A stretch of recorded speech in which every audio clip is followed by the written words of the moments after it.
Today I plan to throw Claude Code into the fire of creating a domain model for me, and I will be the devil's developer in this exercise. As the story progresses, and I urge you to pay attention to how the story progresses, you will see that by giving more specific instructions on how Claude Code should approach the development, it will eventually build a much better domain model. So this is not just a recipe, how to behave, how to use Claude Code. It is more about the process in which there are two of us designing this code, not just Claude. Let me start by first giving it the requirements, and you will see how the story unfolds. Implement some money transfer, the most common example on the entire internet. And then come the true requirements, the technical ones. Now, the state of the transfer. It could be pending, approved, executed, expired, rejected. Then come the details of how a transfer changes its state. The transfer must execute before it expires, otherwise it expires automatically. Now, some transfers require approvals from 2 employees identified by GUID IDs. Other transfers do not require approvals, and that decision is made outside of this model. An employee may also reject a transfer. So these are all the technical requirements, and if you followed through this list, you are already seeing, I suppose, that this example will be implemented with a finite state machine. Finite state machines are the most common solution to many problems in programming. If you just take an object and convert it to another object through an operation, you have already built a mini finite state machine. It becomes more explicit in problems like this. So let's see how Claude Sonnet model will implement it. The first detail I see is the enum. I can already see a ton of procedural code coming. Using an enum in such an important model is already a red flag. And there it goes. A fully procedural class. What is the class keyword doing here? This is procedural code, 1980s, here we come. IDs are fine, I don't care, but now the primitive obsession begins here, amount and currency as primitive types. And then the enum, the source of all the branching, you will see later. I still haven't seen it, but it must be there. The use of enum like this also indicates that this class implements multiple classes in one. That can only mean trouble. Then why nullable? Well, that's because there are 2 or more classes in this one. Then why Boolean? Requires approval or not? That's another 2 classes. That's 2 by 2, 4 classes already. Then what are these nullables? It's about the IDs of the employees who approved the transaction. So there will be the pending transaction, partially approved, fully approved, or rejected. That's 4 classes. We already had 2 by 2, now by 4. That's 16 types in one. It's obvious that this single class is emulating the whole bunch of individual classes. And that cannot pass without consequences. Let's see the constructor briefly. It's drowning in validation. Why? Why? Because all types in it are primitive, and they must be validated here. Then the operations, they also drown in validations, but this time because of a different reason. It's because the object represents many states. For example, the approve method. It exists on all the types. It even exists on executed transactions or rejected transactions. You cannot approve any of those, hence you must defend. Execute. Executing is a disaster. Throwing exceptions all around. It's ridiculous. Reject and expire are similar. The bottom line is that this design is fully procedural on the producing side, in the model itself, and you can show how bad it is by, for example, asking Claude Code to start using its own classes. Let's see what it will do if I instruct it to implement a few functions. One function will attempt to execute a transfer. The second one will try to approve a transfer. The third one will execute a fully approved transaction. I'm letting Claude work on this extended task. It is still Claude Sonnet model. This development is going much quicker. So we can take a look at the code again. The model is the same, of course, because I didn't ask it to change the model. The difference is in new code in the program.cs. The first function is executing a transfer, but what is this catch doing here? Now listen, there's no database in this call, there's no network call, there's no I/O, nothing. Yet the operation throws, that is a signature of bad design. And here you can see that signature is literally the signature problem. The function receives the money transfer, any transfer. It could be in any state, and so we must defend from invalid states. Defensive code is rampant. Approving means to assign an ID. Now, how can assigning a GUID throw? Executing approved transfer is the best. Approved transfer, yet accepts any transfer object. No wonder we have to defend. This code proves what I knew at the beginning. Bad design produces worse consuming code. I will now ask Claude Code to rewrite the entire model. And I will not ask it to use Opus model yet. I will ask it to do that later and you will see the results. But I want to see if the Sonnet model can still improve its basic capabilities by just steering the way how it writes code. It will be better, you will see, but before that I need to steal a moment of your time to tell you that this channel and everything you see on this channel is free, but only thanks to the patrons who are supporting this channel.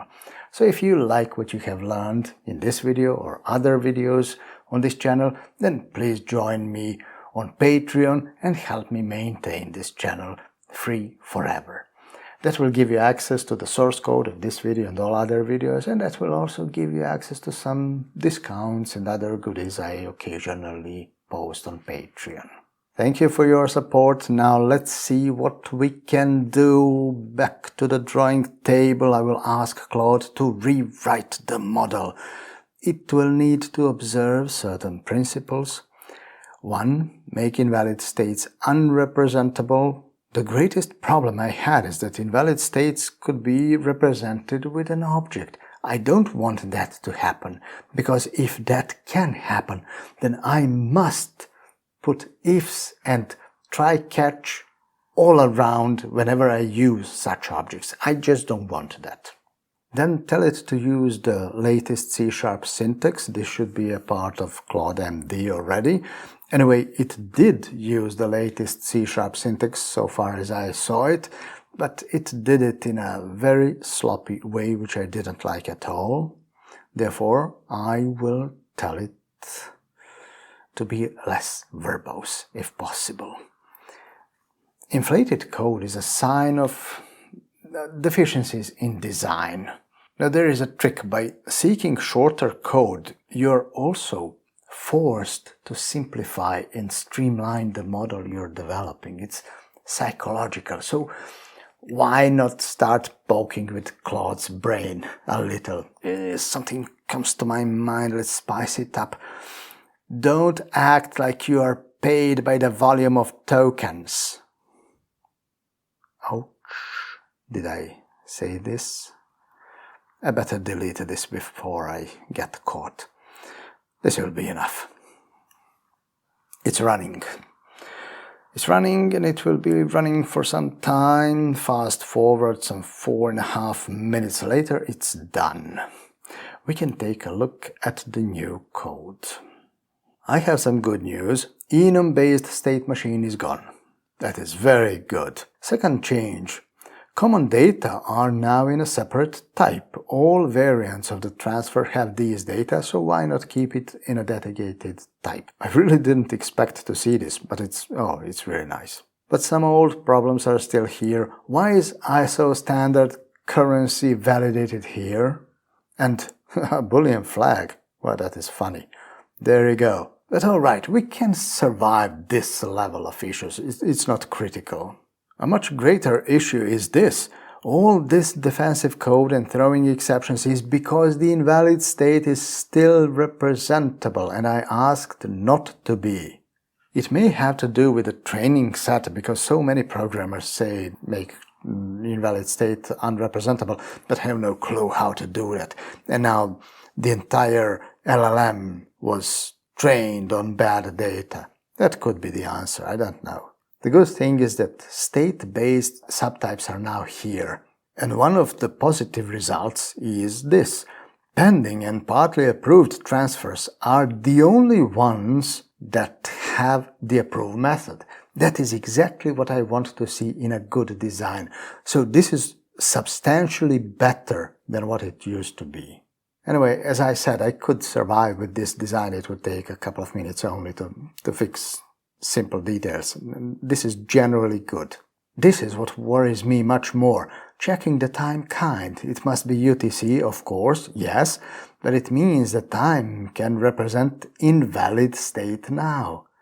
Think about that. If time is so important, and it obviously is in this model, then I would expect a domain type for time explicitly.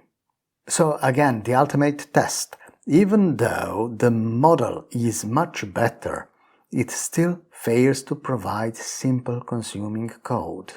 As per the requirements, this was supposed to be 2 lines of code. It would take some time to brush up the rough edges from that model before it can really be of acceptable quality. The verdict is that Claude Sonnet model alone cannot write good domain models for you, even with the improved style guide.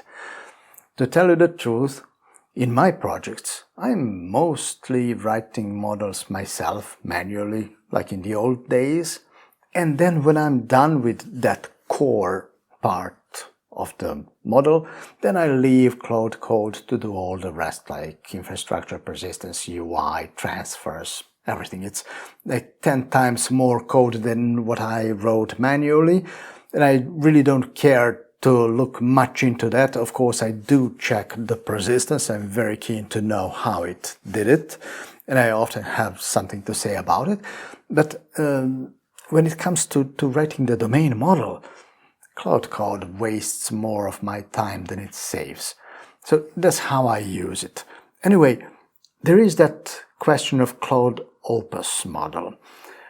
I did apply Opus on this exact same set of requirements.